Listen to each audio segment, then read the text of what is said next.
Víctor Andrés, bienvenido. Muchas gracias. Qué gusto estar con nosotros. Y compartir contigo este programa. Encantado. Víctor Andrés, ¿intuían en Acción Popular en algún momento de la década del 2010-2015 que esta crisis se venía? ¿O les ha sorprendido políticamente a todos? No, yo creo que nos han sorprendido. O sea, yo creo que las crisis siempre se presentan. En Acción Popular hubo una gran crisis en el año 67, por ejemplo. Estamos hablando de hace 60 años, 50 años. Pero una crisis política. Es decir, era la ambición del vicepresidente en ese momento, el señor Seoane, que quería ser candidato a la presidencia al año siguiente que termine Belaúnde su poder.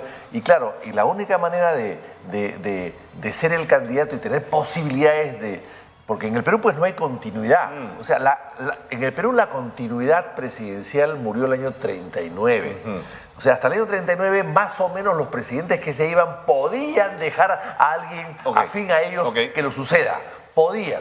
Bueno, a partir del 39 ya no pasó eso. Entonces, el año 69, que iba a ser las elecciones, fueron un golpe de Estado del 68, pero en fin. El año 69, ¿qué pasa? Entonces, el vicepresidente, es como la señora Dina Boluarte el día de hoy, ¿no? El vicepresidente de Belaúnde, el señor Seoane, quería distanciarse de Belaúnde y de Acción Popular para tener posibilidades de sucederlo. Sí, claro. O sea, marcó distancias, pero las distancias eran políticas. No eran de tipo de corrupción. Claro, no eran sistémicas. O sea, no, así es, no eran pobredumbre, no era un tema de interés personal, económico, de negociado. No. Era un distanciamiento político para yo no quiero hacer lo que tú vas a hacer, yo no voy a repetir lo que tú vas a hacer, yo voy a ser un presidente diferente. Y claro, y este señor al final se separa del partido, mejor dicho, no se separa, se queda en el partido, pero expulsa del partido al propio Belaúnde, que era el fundador del partido. Absurdo,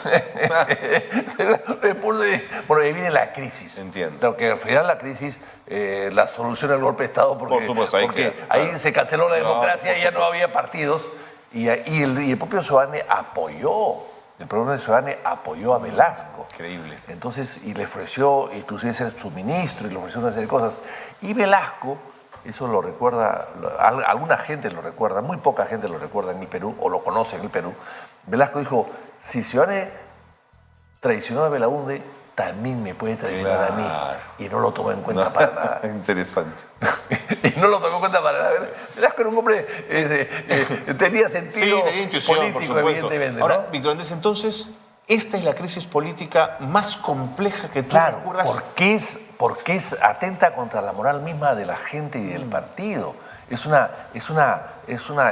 cáncer de inmoralidad que hay, ¿no? Son cédulas malignas que se reproducen rápidamente. Entonces, no es un tema político. Este señor Arriola que tiene $72.000 en su colchón o al lado del colchón, no es un tema político, es un tema de corrupción. Es un tema de corrupción, no es que haya guardado la plata porque quiere ser presidente más adelante. No, la ha guardado porque quiere ser pudiente ahora o más adelante.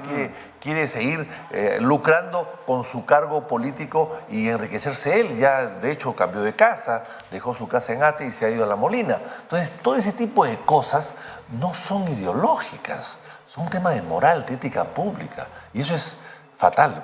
Creo que es mucho peor que lo anterior. ¿Ligas esta crisis moral con la crisis de los partidos políticos? Es que la crisis... A ver, los partidos políticos yo creo que siempre han tenido problemas, pero qué curioso, cuando no había un jurado que intervenía en todo, había menos partidos que ahora. O sea, ¿qué cosa hemos logrado? ¿Por qué estableces ese vínculo? Pues porque el jurado hoy día se mete en todo. El jurado te dice qué día tenés que hacerlo, los días que tienes que tener antes y después, tienes que tener un agente de la OMPE que vaya. En fin, el jurado te dice todo, inspecciona, es el inspector de la casa. ¿Por qué eso dañaría al partido? Porque eso ha debilitado los partidos grandes y ha fortalecido a los pequeños. ¿Por qué? ¿Por qué? Porque en este momento, si tú quieres hacer una casa de 50 metros cuadrados y te piden 30 requisitos, los puedes cumplir rápidamente. Pero si tú quieres hacer un edificio de 20 pisos, con esos 30 requisitos te va a costar mucho hacerlo y te va a costar mucho tiempo, mucho dinero. Tu metáfora intento explicar, el partido chiquito para el día... Lo organizan 4 personas. Con el partido tradicional que tiene miles de militantes. Si tú le exiges a tantas cosas, lo más fácil es dejar tu partido grande al lado, que es muy difícil porque si tienes que consultar a 250.000 personas, te vas a demorar mucho tiempo. ¿Son los militantes que tiene hoy día, por ejemplo, Acción Popular? Así es, 250.000. Es muy complicado. En cambio, si tú puedes exigir lo mismo a 10 o 20 o 30 militantes, eso se ponen de acuerdo en 2 minutos y lo hacen en 2 minutos. Entonces, ¿qué pasa? Ha sucedido todo lo contrario. Lejos de fortalecer a los partidos, los estás debilitando y estás atomizando la política a través de partidos pequeños. O sea, la gente le dice, pero ¿para qué voy a ser yo parte del partido grande si me exigen tanto? Eso tanto que me exigen en un partido chico lo puedo hacer yo mismo. Y lo soluciono. No quiero dejar de desconocer estas atingencias que estás planteando, pero ¿qué responsabilidad puede tener el Jurado Nacional de Elecciones y la OMPE, por ejemplo, en las disputas internas por la presidencia de Acción Popular? Bueno, el tema Guevara contra el otro. Las disputas internas siempre van a suceder. El asunto no es que se pongan de acuerdo con uno o con otro. El asunto es que inscriban lo que el partido dice. Las disputas son dentro del partido. Y por tanto, perfecto pues, pero al final, si hay 2 candidatos que disputan una Secretaría General, el jurado inscribe al que ha elegido el partido, pero no se pone el jurado a discutir si uno fue elegido bien, otro fue elegido mal. Claro, sí, entiendo que no le competiría, ¿no? Se mete. No, usted no tiene los años requeridos, usted en vez de las 11 de la noche, usted llegó a las 12 de la noche. O sea, y sobre todo formalidades. Entonces, al final, el Partido de Acción Popular tiene 4 años o 5 años sin autoridades reconocidas por el jurado. Entonces, ¿qué pasa? Han habido 3 o 4 elecciones con ganadores. Mal o bien con ganadores. Yo no quiero discutir si hubo una mesa que se anuló o no. Eso es un tema diferente. Pero el asunto es 4 partidos con 4 años con 4 ganadores. Ninguno ha sido reconocido. ¿Qué casualidad? Ninguno. ¿Y esta crisis política al interior de Entonces, ¿qué pasa? Popular, cuánto tiempo tiene?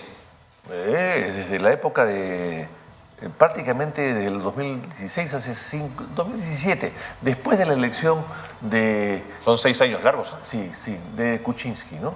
Después de la elección, ahí empezaron los problemas, que no aceptaron el triunfo del señor Vázquez, el triunfo del señor Del Águila, el triunfo del señor Julio Chávez.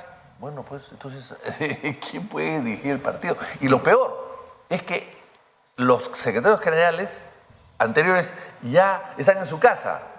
O sea, el partido está acéfalo. No tiene ni la autoridad nueva ni la pasada.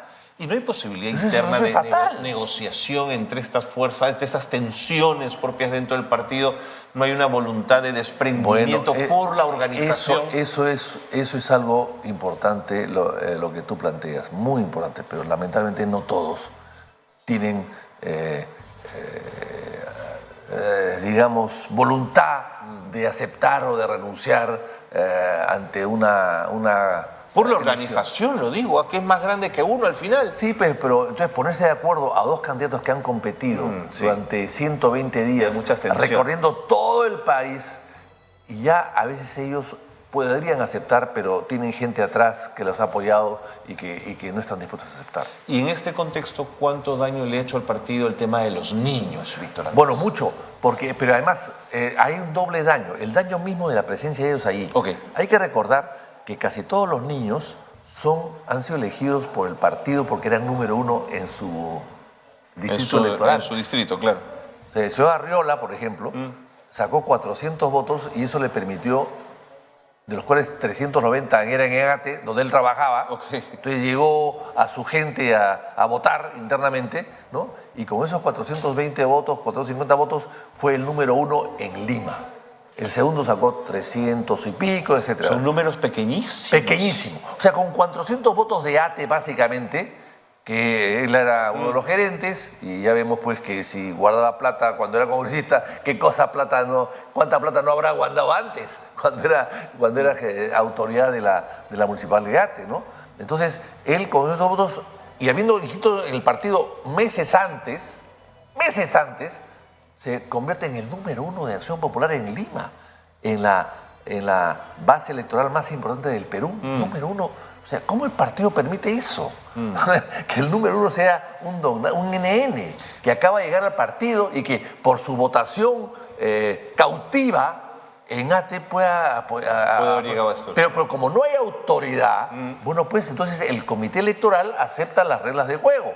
Pero no hay una autoridad encima que fiscalice o que filtre este tipo de candidaturas. Esta situación que señalas de daño moral, de deterioro moral, no solo en el partido, sino en general en la propia crisis política, ¿la trasladarías a la Fiscalía de la Nación y a la forma como la fiscal, por lo menos con el tema de su tesis, parece opaca? La Fiscalía cometió algunos errores, yo creo, y también algunos aciertos, ¿no? Y yo creo que es una... la verdad que es difícil decirlo, pero yo he sido 5 veces parlamentario, casi 25 años parlamentario. Claro, no llegué a los 25 años porque se me cruzó Vizcarra en el camino y Fujimori en otro camino. O sea, yo soy 5 veces electo, pero solamente 3 veces se ha acabado mi periodo, ¿no? De acuerdo. 2 veces no las he acabado gracias a Fujimori y a Vizcarra, ¿no? En el caso de Vizcarra, creo que hay que agradecerle al final porque era un congreso muy complicado también. Pero este es mucho peor. Ahora, yo creo que acá lo que ha pasado es que no ha habido... ¿qué te podría decir? El partido tomó decisiones que no se pueden concretar ni ejecutar porque los propios militantes, ante la presencia del jurado, no aceptan a un secretario general o a unas autoridades internas que no sean refrendadas por el jurado. Ergo, el partido en teoría los ha expulsado a los niños, pero los niños no se van. Claro. Porque no, ¿qué autoridad te voy a reconocer a ti? Ahí. ¿Cómo yo te reconozco a ti si ni siquiera el jurado te lo puede reconocer? Entonces no se van. Y siguen usando el nombre del partido. Si hubiese autoridad aceptada por el jurado, estos niños estarían expulsados del partido y no podrían usar el nombre de Acción Popular como bancada, por ejemplo. Te entiendo. Ahora sí, siguen usándolo como bancada y cualquier cosa que aparezca, que siga apareciendo, involucran a Acción Popular. Okay. Si no tuviesen ese cartel de Acción Popular, sería diferente. De acuerdo.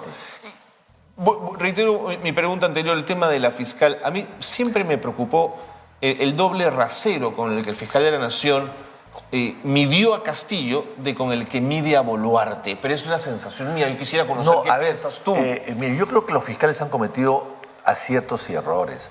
Yo no entiendo cómo el Congreso puede ser allanado por un fiscal. Eso en la historia de la República nunca había pasado, ¿eh? Nunca. Para mí, 200 años de Congreso, porque el Congreso es más antiguo que la República.